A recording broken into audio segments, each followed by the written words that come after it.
Rich, but I came from the Nile Valley. It's bittersweet, I smile sadly. Truth rarely seen like child's daddies. I'm in Hotep, I style flashy. Regarded highly, I'm Selassie. As time is passing, tribes are clashing. I know the ledge, I grow my dreads. My queen's two open legs have golden eggs, I'm hatched. 9 months had to hold my breath. Now I dream so heavy that I broke the bed. Provoke the feds that slaughter the sons. 12 get the 4-5 like a quarter to 1. The war has begun. Latin for sun, the soul and melanites get more of the sun. We the fortunate ones. Got the God in the womb and the Lord in my come, and no more means love. Death is the source that I'm from. Everything that they do, we have already done. Self-taught, my ice a melt salt. Mine high price, I write and sell thought. I felt cloth, I cannot in cotton shopping. Aquaponic, chronic options. Botanizing pot concoction. Peace, family. Welcome to another episode Underground Railroad Productions. This is your host, Brother Rich. And I'm back with the legend himself, Professor Griff. Welcome back, brother. Brother Rich, it's always a pleasure to be back here on the Underground Railroad. Yo, Brother Rich, people are digging them songs that you putting up, man. Oh, that's what's up, man. That's what's up. Yeah, for real, man. You know, me and this artist can't bother. I'm glad you say that. We got a project coming out December 12th, so the people should stay tuned for that. December 12th, the project is coming out. I produced the whole, it's like an EP. I produced the whole thing. He wrote everything, mixed it. So we're going to just move forward. It's a real good look for hip-hop. It's something different from what you're hearing every day on the radio. Right. And, you know, it's some dope stuff. If it's anything like you've been playing, man, I got to hear it, man, because the track you did with the sister and then you came back with the one with the brother, I was like, damn, all right, Brother Rich. Yeah, that's what's up, man. It's interesting you brought up the music because that's what we're talking about tonight. And got a good topic, good questions. I definitely need to get Professor Griff's take on it. You come from that Public Enemy generation, brother. Y'all wasn't playing back then, Professor Griff. It's a little different now, my brother. It's not. Yeah. It's probably. Well, I don't know. Maybe some people say it's very different. A lot of people say, the music went from, empowerment, black empowerment, Public Enemy, to a drug dealer, gangster music. You had NWA, you had Jay-Z, Reasonable Doubt, Iceberg Slim talking about selling keys. And now people saying we went all the way down to drug user music, where a lot of the rappers are rapping about using drugs and using codeine. And we got this thing, the lean. You see all the rappers with the foam cups, and they got, a slang term called lean, which is it's codeine and I think promethazine in it. Right. So you got that. And we got these deaths happening. We got Little Peep. I didn't know much about Little Peep, young rapper, white dude. He recently died from a drug overdose. I think they said he was taking Xanax and it was laced with fentanyl. But we had Pimp C, who passed away from with the lean, the codeine. DJ Screw. A lot of people contribute the seizures Lil Wayne is having to the codeine. A lot of people could contribute the seizures Rick Ross is having to the lean. And when the rappers talk about it, they're like, yo, it's liquid heroin. Lil Boozy on there like, yo, the withdrawals is crazy. He was on DJ Vlad. He said, man, the withdrawals from that is absolutely insane. So I want to talk to you about that, Professor Griff. Before we start, let me read this post, 21 Savage. That's a young rapper that he put up, and it's to the OG rappers. So I guess that would be you included, Professor Griff. So let me read you this. Why do so many of these OG rappers judge the new generation? They say we make drug user music, like making drugs selling music is better. What's the difference? What about the fact that rap is the number one genre of music right now? None of y'all acknowledge that. Artists have been snorting cocaine and smoking crack since the 70s, 80s. Did y'all forget about that? Instead of judging, how about y'all make the change? If the message in the previous generation of rap was so good, why did so many of our parents abandon us for crack? Why are we still killing each other? Don't use us as a scapegoat. Our music is a reflection of what's going on in our community, and all we're doing is using our talent to escape that community. So it's obvious a lot of these young cats get judged, Professor Griff. They got the face tattoos. They kind of look crazy to a regular person walking down the street. I mean, tattoos on their head, on their cheek, on their chin, on their neck, and people are looking at these kids like, yo, what the F is going on? Professor Griff talked to me about this what they call the lean epidemic in hip hop, you know, and pretty much what 21 Savage said. I mean, are you respecting, is the older generation respecting Nino Brown more than they're respecting the Pookies of the world, Professor Griff? The brother is on it with what he's saying and what he wrote. Now, he may not be talking to somebody like me, because if he is, I'm not being hostile. He can call me. My number is 678-557-2919. And I will politely answer everything that he asked in that thing that he wrote. The first thing that's wrong with the thing that he wrote is simply he asked the question, is there a difference between the drug user and the drug seller? Stop that shit. There's a big difference. We had a code in the street. You don't get high on your own supply, bro. That was in the fucking movie. Am I right or wrong? Indeed. There was rules to this shit. There was a code to this. You don't do that, man. There's just certain things you just don't do. And there's a big difference between the user and the seller.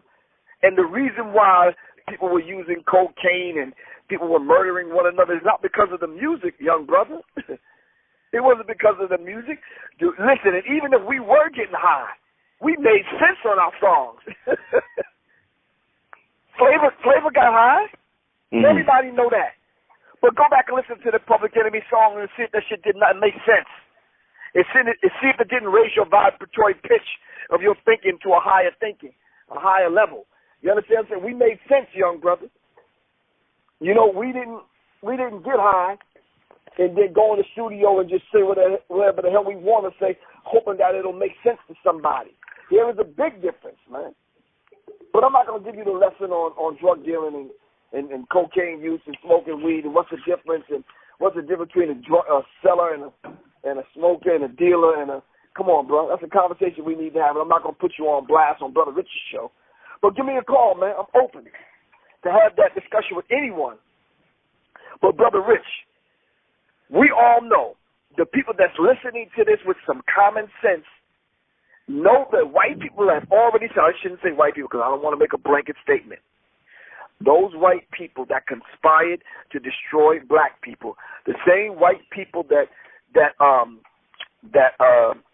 Potash, that's John P-O-T-A-S-H, John Potash, mentioned in his book, The FBI's War on Tupac Shakur and Black Leadership, on how they were targeting U.S. intelligence murderous targeting of Tupac, Martin Luther King, Malcolm X, the Black Panther Party, Jimi Hendrix, Bob Marley, rappers, and linked to the ethnic leftists. That's his book. 200-something pages on how they targeted us, how they put the drugs among us, how they got some of the jazz artists hooked on heroin and other things. All of this information is out there, man. We can read this for ourselves.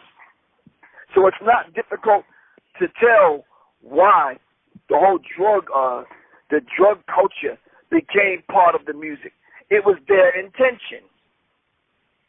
It was their intention to do so, not the intention of the artists. It was their intention because they wanted to manipulate and control the artist. That's just that in a nutshell. John Potash came back with another book, Brother Rich. It's called Drugs as Weapons Against Us. The CIA's murderous targeting of the SDS, Panthers, Hendrix, Lenin, Kurt Cobain, Tupac, and other activists by John Potash. People should pick the book up and read it, man. And then we can have a healthy discussion about this or what's going on in the street. No one, Brother Rich, even thought about mixing a cocktail like Molly and Percocet mixed with alcohol, mixed with red number 9, yellow number 4, and some other shit, man. Ain't nobody thought about mixing that shit. Mm-hmm. But this is what they're doing simply because The weed has gotten weaker. They're not getting. The high is not as high as they can get, so they got to make it stronger. All brought to you by the United States government. I'm not even gonna put it on young mumble rappers. They don't have a clue as to what's going on, because a lot of them don't come off as readers and researchers to me. But if they want the information, they can call me. They got my number, 678-557-2919. John Patash on the back of his book said, drugs, they use it as a weapon against us. Here's the reports. The number one report was the U.S. intelligence has been the largest LSD trafficker in the world. They've been selling drugs for a long time, Brother Rich. But they've been locking up young black drug dealers for a long time also, thanks to Bill Clinton. Then he says they assassinate all the ones that they can't manipulate and control. They said it themselves, they wanted a generation of numbskulls. They were going to dumb us down to destroy us, so that the impact and the information that we gave them during the 80s, the brothers and sisters coming up behind us would never feel the effect and never even remember a group like Public Enemy. And they're well on the way of in carrying out that particular aim, Brother Rich. It's a lot more that he said on here. But they said they targeted Mick Jagger, targeted John Lennon, targeted Kurt Cobain, targeted Jimi Hendrix. And I think we need to understand anything. If you watch Unsung and the amount of black artists that was drugged, the amount of black artists that were murdered, the amount of black artists that came up missing, the amount of black artists that ended up dying of a drug overdose, Pimp C and Jester Williams and David Ruffin and the rest of these brothers and sisters, come on, man. Come on. So we're not going to blame it on the mumble rappers, and the mumble rappers not going to blame it on the old heads. We need to sit down and come to an understanding of who's responsible for this. And I'm putting the responsibility square on the shoulders of the United States government. You see how politely I said that, Brother Rich? If I had said it any more forceful, they would have wrote me off as a black identity extremist or some shit. I said that shit nice and politely. What do you think, Professor Griff, about these artists? Well, let me say it like this. Age, some people want to live long. That's the goal of a lot of people. They want to live to be 80, as old as they could be. Some people want to live to accomplish things. And some people feel as though drugs are a creative way to get the job done in the studio and to make that music that Professor Griff likes to listen to, that Brother Rich likes to listen to. Some people don't care about age as others. So they chose the rock star life that gets things done. They may die at 45, but they're remembered forever. Some people may die at 80, never did drugs, and nobody even acknowledges them. What do you think about that mentality, Professor Griff, to say, I'm going to live like a rock star, I'm going to do drugs, and I'm going to be remembered forever? You're going to work a 9 to 5. Nobody's going to remember you. You're going to be unhappy, and you're going to tell me that I'm wrong when, in fact, you're living a life that you don't even want to live. At least I'm living a life that, you know what I'm saying, I want to live. I wake up when I want. I do what I want. Talk to me about that rock star life versus the normal life, age versus accomplishments, Professor Griff. Well, Brother Rich, I've had hills and valleys in my life. And even at the times where I did have to go get a 9 to 5, I was definitely not unhappy, Brother Rich. And who says the life of a rock star? Who said the rock star is happy? I want to ask you something, brother. Can you name me one? Because from what I'm seeing, from what I study, from what I'm seeing on social media and what I'm seeing in the news and what I'm reading about in certain articles that's being written about these so-called rock stars, they're not too damn happy. Take Britney Spears. How the hell are you that damn happy? You shaving off half your head, wigging out, losing your mind. That don't seem like happiness to me, man. What rock star are you talking about, man? Mm-hmm. So you can do like white people do? You can take drugs like white people take? You can run through millions of dollars like white people? You could have sex with any chick in the first 3 rows of your concert, at every concert? You want to live like that? That's the life of a rock star? Tell me what the life of a rock star is, and I can tell you that's the life that you probably don't want to live.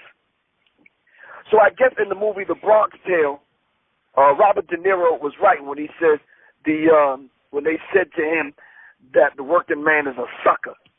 Nah, the working man keeps his family together. The working man has morals and principles and won't sell his soul. You understand what I'm saying? That's the working man.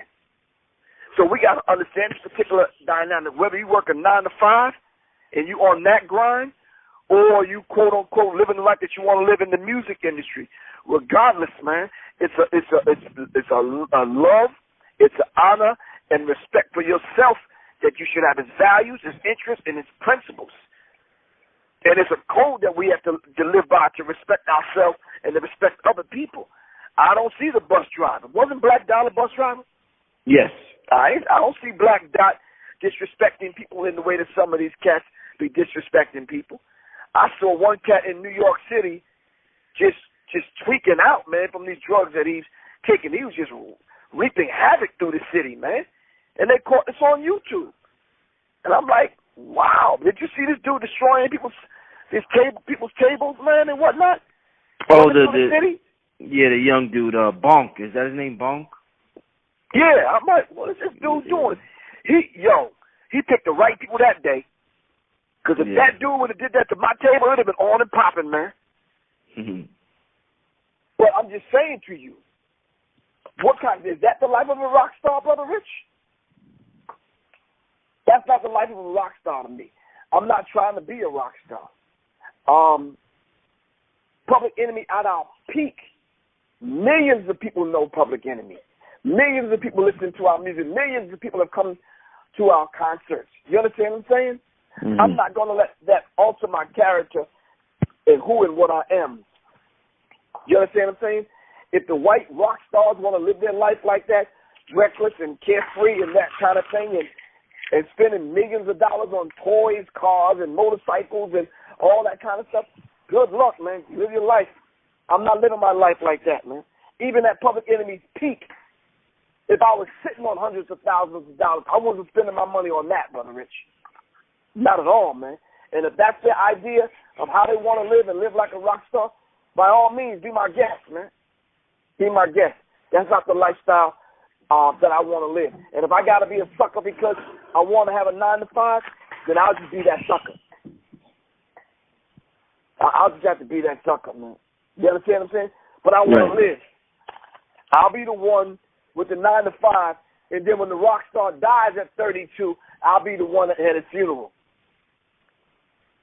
Mm-hmm. Mm-hmm. Do you think drugs are a gateway to higher consciousness? Like some people use the drugs and they say they're able to tap into things and they get more creative, they have better thoughts, they're able to visualize better. I mean, what do you think about that? Absolutely, Brother Rich. I'd be foolish to sit here and deny that, man. You understand what I'm saying? My dad, as a Blackfoot Native American, tapped into some shit. Half the time, I don't know how he got there. Yeah, I gotta be honest with you. I don't know. He tapped into some of the higher realms, man. I don't know how he got there. If I didn't know better, I would think Phil Valentine tapped into some shit. He be taking us to some planets, man, and coming back. I'm like, what? And it took me 9 months to understand some of the things he be dropping on us. You understand what I'm saying? If I didn't know any better, Brother Polite. If I didn't know any better, you understand what I'm saying? With what some of the brothers, other people that they used to give us, man, I'm like, God damn, this shit is deep. Infodishu, is that his name? Yeah, Infodishu, yeah. Oh my God, what that brother be laying down. I've been saying to myself, okay, they got to be smoking something. Because I been pulling all this information down like that, man. It take me 9 months to access some of that stuff. You understand what I'm saying? Right. So, yes, the Africans did it. The Native Americans did it. There's brothers in South America. These ayahuasca trips that they take. Of course, Brother Rich, there's certain herbs and certain things coming from the earth that's natural, all right? And even a combination of them can take us there and give us a higher and deeper understanding of certain sciences and on certain spheres. You understand? That's the best way I can put it. Of course, I'm not going to deny that. My ass ain't smoking no shit. Right. I ain't never going out. Hell no. I'm too damn scared, man. I'm leaving my feet on the goddamn ground. You understand what I'm saying? I'm just not doing it. I've seen too many people leave and not come back. Leave their fucking key at home and that door shut behind them and lock. And they never came back, Brother Rich. You understand what I'm saying? And then now they counting pubic hairs on a fucking mosquito somewhere in some insane asylum. I'm not doing it, bro. Right. I'm not doing it. Yeah, call me a punk all damn day long. I ain't never smoked shit. Absolutely nothing. I'm just not going to do it, man. I'm staying in my right frame of mind. And if I can't access it, those higher realms, through meditation and prayer, it ain't going to happen. The most my ass is going to drink is a fucking vegan cream soda. I'm sorry. It ain't going to happen. I'm just not doing it, man. I'm not doing it. But it's just not for me. I'm not telling the next person not to. That's just not Professor Griff. Plain and simple. When you see these the younger generation and they have all these face tattoos, some people say that's a sign that they're depressed, that they're that they're sad, and that they're engaging in drugs. Why do you think the generation wants face tattoos all over their face? Remember how it used to be real discreet back in the day. And first it started out on their arm where you could cover it. Then it slowly worked its way to the hand. Then it made its way to the neck. I think Mike Tyson was the first one in main culture that got a face tattoo. But now it seems like all the young kids in this mumble rap generation is getting the face tattoos. Do you think that's connected to the drug culture, Professor Griff? I don't necessarily think it's connected to the drug culture as much as it's connected to the identity culture. The whole idea of social media, the whole idea of instant gratification, the whole idea of wanting to be something so bad, I'll do anything to get attention culture. You understand what I'm saying? Or even if you don't want to be known, I just want to be me culture. This is what the hell I want to do. Shit, this is my face. You understand what I'm saying? I think they want attention. I think it's a form of them wanting attention. Chuck D said, attention is the new currency. I want to be seen. I want to be heard. I want to do it my way. I ain't trying to do it your way. Your way is boring to me. You understand? That's their attitude. You understand what I'm saying? I have discussions with my youngest daughter, man. She said, "Oh, come on, Dad, man. That's the way y'all do it, man. That's boring to me. You understand what I'm saying? I got a lot to say in my music. I want to do it. I want to do it my way. I want to do it this way." I said, "Okay, do it your way. Do it your way, Issa. But when you hear me the finished product and I listen to it, don't I have to understand what you're talking about?" Sure. I said, "But I don't understand what you're talking about." So I don't know what y'all doing in the studio, what y'all drinking and what y'all smoking, and where y'all got to go to pull this information down. But wherever y'all going to pull it down, it just doesn't make sense. She says, "Dad," and this is key. She said, "Dad, it makes sense to us." I'm like, "Whoa." Dad had to go sit down on that one. Because maybe it makes sense to them, Brother Rich. Maybe they make music and they don't have old ass Professor Griff in mind. You understand what I'm saying? Maybe they're not trying to appeal to me. Maybe it's designed so they can understand. So when they go to the party, when they go to the club, when they go to wherever they hang out, they got something in common. All of them got tattoos on their face and pink hair and green hair, and all of them smoking and popping the same pills, smoking the same shit, and they can vibe off of, whatever they talking about in them songs. That's what you call culture. That's all that is.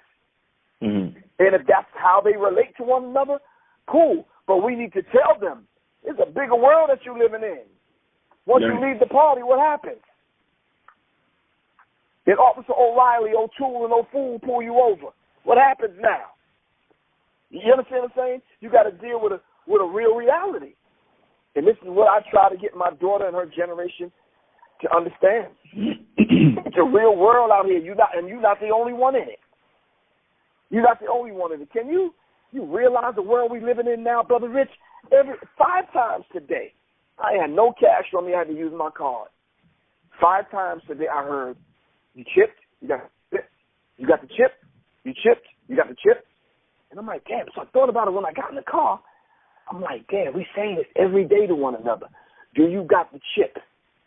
Do you got a chip? Right. Do you got the chip? Not that your card got it. Do you got it?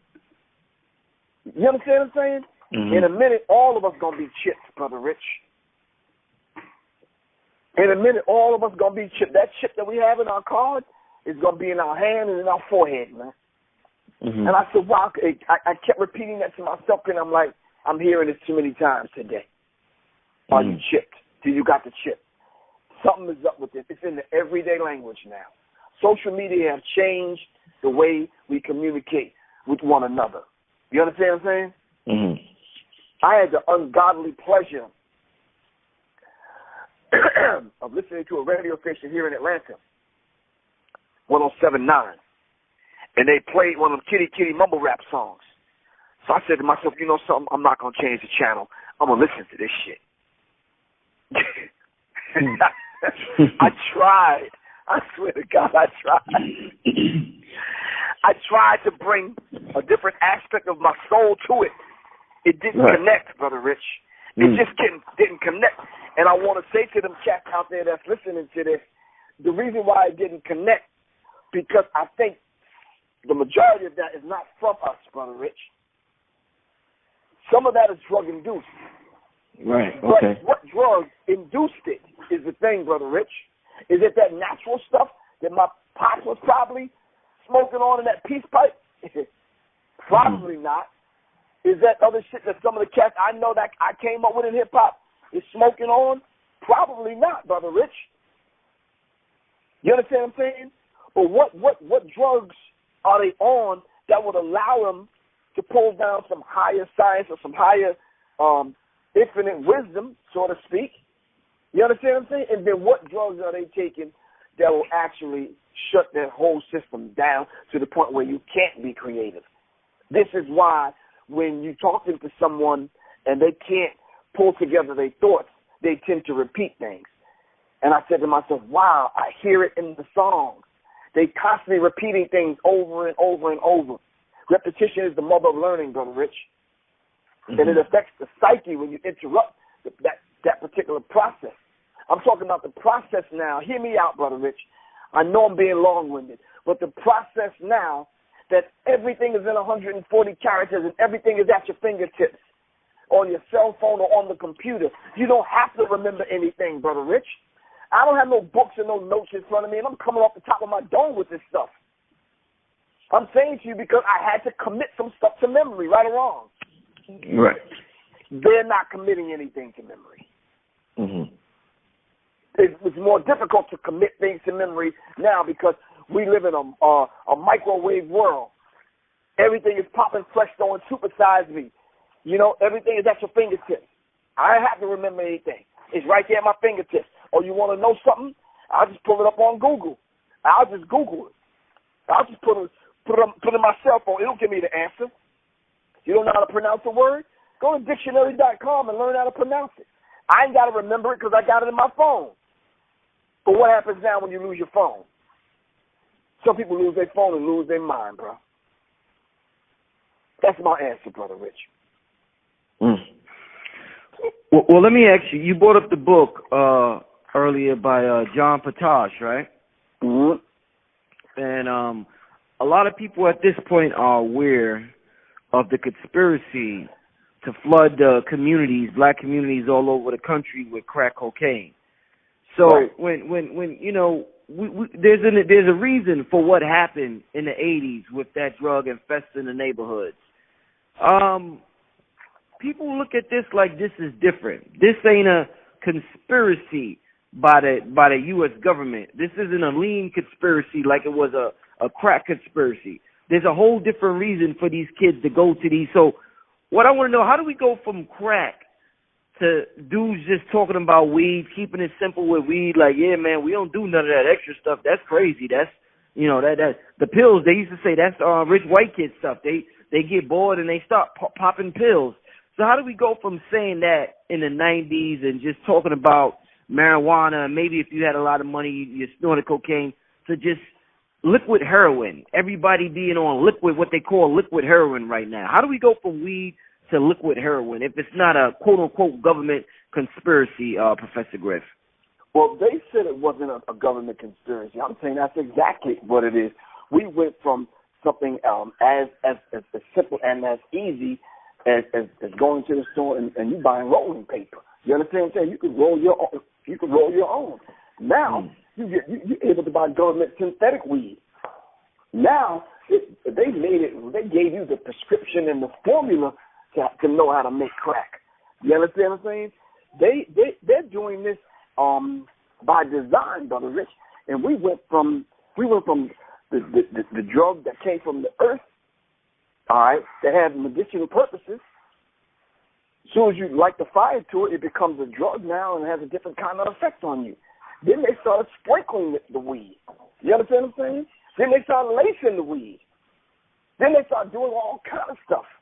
All right? So we didn't know what the hell they were doing. But as they did the LSD experiments during the turbulent 60s with the rock artists like Jimi Hendrix and other people, they saw the effect. They took the data. It skipped 10 years.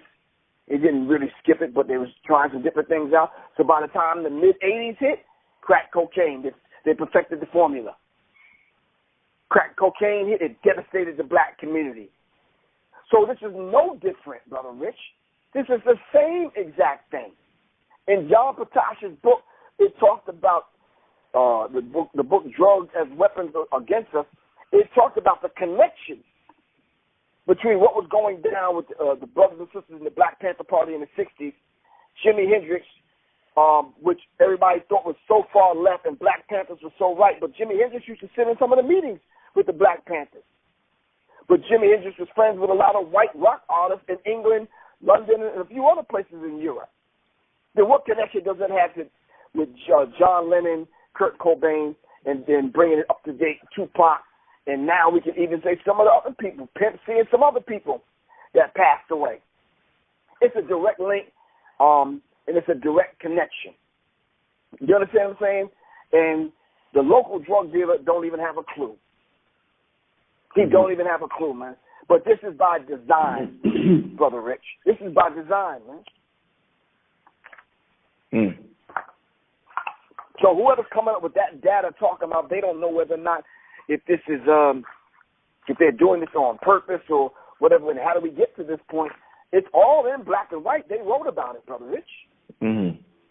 Ralph McGahee wrote about it in a book called My 25 Years in the CIA. There's other people that wrote about it, so the information is there. There, the crack cocaine wars, cocaine, the movie, the DVD Cocaine Cowboys. You can watch that on YouTube or Netflix. So the information is there. Right. So it's not a mystery to us. We just have to be bold enough to go get the information and understand it and funnel it back down to this generation that's coming up behind us. Listen, Brother Rich, before we get off this line, I don't want these young rapping dudes to think that cats my age are totally against them. We're not. We have a hard job to guide y'all, to teach y'all, in some ways support y'all because y'all are our children. But we have to save you from a destruction that we see coming to you that you may not see because you always goddamn high. And then at the same time, we're trying to preserve and protect the hip-hop culture. Y'all got to understand our position like we got to understand y'all. Plain and simple, man. Plain and simple, Brother Rich. So we got to come to some kind of understanding. Indeed. Well, I got one last question for you, Professor Griff. A lot of people look at, hip hop the same way they look at movies, the same way they look at reality TV. They feel as though, these are just characters. These are just people portraying a character. I may be, I may play the gangster, but I'm not a gangster in life. I may play that I'm sad, but I'm not sad in real life. So, we have a rapper Future admitted that he doesn't do the drugs that he raps about. The dude that just died, the artist that just died, Little Peep brother, said that basically Little Peep was paid to take drugs and look sad. Is that wrong on the artist for portraying this image, or is it wrong, or is the consumer the one that's the idiot for doing whatever they see on television? Who's wrong in that instance, Professor Griff? Neither one of them are wrong. They're artists, and this is their art. Consumer have to go through a level of not a level, but educating process on what this is about. You understand what I'm saying? And I think not only the consumer but the artist, and they have to meet each other halfway. When I watch a movie, I watch Scarface. I don't get caught up in thinking I can be Scarface. I don't get caught up in the whole idea of drug selling, drug dealing. It's a movie to me, and I'm able to let it. At the end of the movie, say, "Oh wow, it's a pretty cool movie." Let it go. I'm not gonna go to the ghetto flea market or the mall and buy the poster. You understand what I'm saying? The cigar, get me a pimped out 3-piece pinstripe suit. I'm not gonna go get me an AK or Uzi. That's just not me, Brother Rich. You understand what I'm saying? I understand that it's a movie, Brother Rich. Maybe because I've never did drugs. Maybe because I've never drank. I never got high. I'm not pinning no medals on myself. But I'm saying maybe I've never been in that drug-induced kind of state. Maybe I just don't understand. But I'm able to say that that's only a movie, and I'm able to bounce back when I need to bounce back. Plain and simple, Brother Rich. No ifs, ands, or buts about it. But what about the cat that can't differentiate between the movie and what's real life? Black Dot said it in his book, Hip Hop Decoded. Are we keeping it real, R-E-E-L, or are we keeping it real, R-E-A-L? What are we doing here? And I think that was very profound when he laid that out like that. And I think we need to understand what is the difference. Because it's almost like these cats will make a song and be like, all right, and action. And they turn it on. When does it turn off, though? Because I'm sure you don't want your young brother and sister, your niece and nephew, listening to your songs and they're going out doing some of the things that you're saying on your songs. We got to offer some kind of balance. And I've watched Al Pacino, Robert De Niro, and a few other people's movies. They made about 20, 30 movies apiece. All of them are not about drug dealing. Why would I pick these cats' albums up, Brother Rich? Every song's about bagging some chick, banging some chick, getting some drugs, doing this, shooting somebody, robbing somebody, whatever. Come on, Brother Rich. Come on, man. Come on, Brother Rich. They got to meet us halfway, man. So you're saying it's about balance? It's about balance. Be an artist, man. Be an artist. You understand what I'm saying? I'm making the third album for my band, The Seventh Octave. First one was The Seventh Degree. Second album was The God Damage. And this one is the Freedom of Information Act. You understand what I'm saying? Right. And all three albums are not the same. I don't deal with the same subjects on all three albums. I'm an artist. I'm expressing myself. When I approach music, it's a blank canvas, man.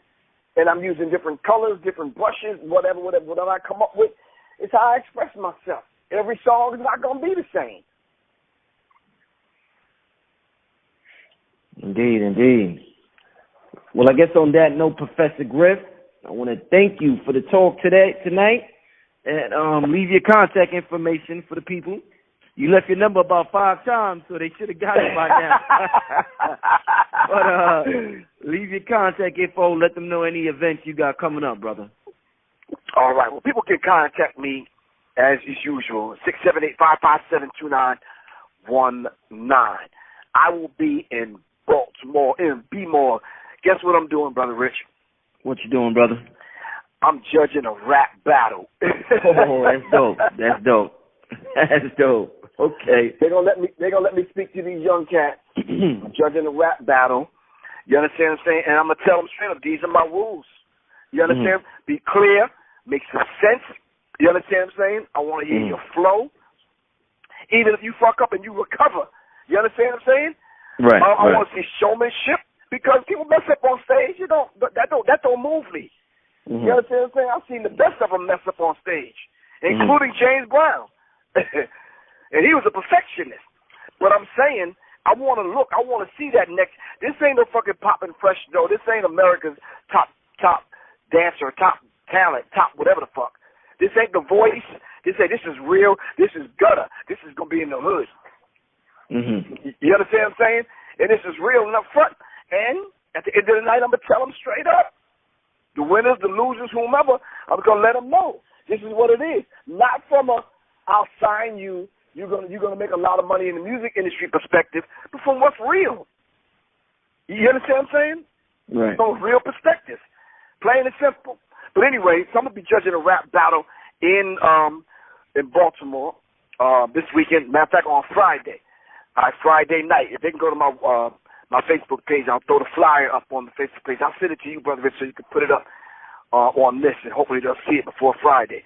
Other than that, I got a few other things coming up. I'm speaking a few times for Kwanzaa, and that always disturbs and bothers me, because every goddamn Kwanzaa, I end up seeing a goddamn Christmas tree and a goddamn black Santa Claus. I guess I'm going to have to deal with that, Brother Rich. For real. But listen, Brother Rich, I got some very, very good news. The study group is going well. This is our 6th week, Brother Rich. Can you believe that? Already. Wow. Yeah, so we've dealt with, we dealt with menticide, racism, white supremacy. We've dealt with, we're about to go back to the continent, and we're about to go over all these thousands and thousands of years of history to figure out where were the Hebrews, where was this group, where was that group, and we're about to break this chronology down of African history, man. And I implore people to come sign up for the study group. Of course, you know, I'm letting people in now for just $17. They can join up, and we can just go month per month. Anytime you want to drop out, stay in. You understand what I'm saying? It's just $17 a month. What do we spend $17 on? Your last $17 was on some bus fans, some chewing gum, and a new car, a camera, brother. We spend $17 like it's nothing, right or wrong. That's true. That is true. Come on, sign up for the class, spend your $17. Come get with some brilliant, intelligent brothers and sisters that's online every Wednesday night at 8 o'clock. Just give Professor Griff a call, 678-557-2919. Last thing, Brother Rich. I'm about to launch my GoFundMe campaign for my documentary film, The Oculus. The Oculus are the people that control our perception. So I'm hooking up with some film-making people, and I'm going to get this done. And hopefully, Brother Rich, my fingers crossed, I'm going to release it on my born day, August 1st of next year. The documentary film is called The Oculus. All right, I'll send you the link, Brother Rich, and let's see if we can get some people to donate to the film so I can make this happen. I'm reaching out to some of the young film producers, to young people, and some older people. I'm bridging the gap so I can do this one right, Brother Rich. I think because we need to understand our psychic energy and how they're robbing us on a psychic level, Brother Rich, and we're not even aware of what's going on around us in reference to our psychic energy. There's some beautiful people out there. Supernova Slum, Phil Valentine, Dr. Layla Africa, just to name a few. Of course, you know, Black Dot, as always, they laid out about this spiritual warfare, the psychic warfare. And I think that's what's going on now. Not that I think, I know that's what's going on right now, and we're losing because we just don't know what's actually happening. You understand what I'm saying? So I want to make people aware of what's going on the psychic level, these signs and symbols and these frequencies, this energy around us that's sucking us dry, Brother Rich. But anyway, love you to life, Brother Rich, and it's always a pleasure once again to be here on Underground Railroad. Indeed, family. Thanks for tuning in. Make sure y'all go support the Patreon, patreon.com/blackmagic363.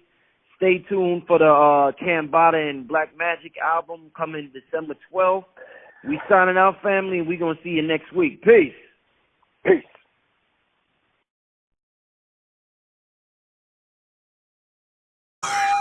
Rich, but I came from the Nile Valley. It's bittersweet, I smile sadly. Truth rarely seen like child's daddies. I'm in Hotep, I style flashy. Regarded highly, I'm Selassie. As time is passing, tribes are clashing. I know the ledge, I grow my dreads. My queen's two open legs have golden eggs, I'm hatched. 9 months had to hold my breath. Now I dream so heavy that I broke the bed. Provoke the feds that slaughter the sons. 12 get the 4-5 like a quarter to 1. The war has begun. Latin for sun, the soul and melanites get more of the sun. We the fortunate ones. Got the God in the womb and the Lord in my come, and no more means love. Death is the source that I'm from. Everything that they do, we have already done. Self-taught, my ice a melt salt. Mine high price, I write and sell thought. I felt cloth, I cannot in cotton shopping. Aquaponic, chronic options. Botanizing pot concoction. Earth a thought, her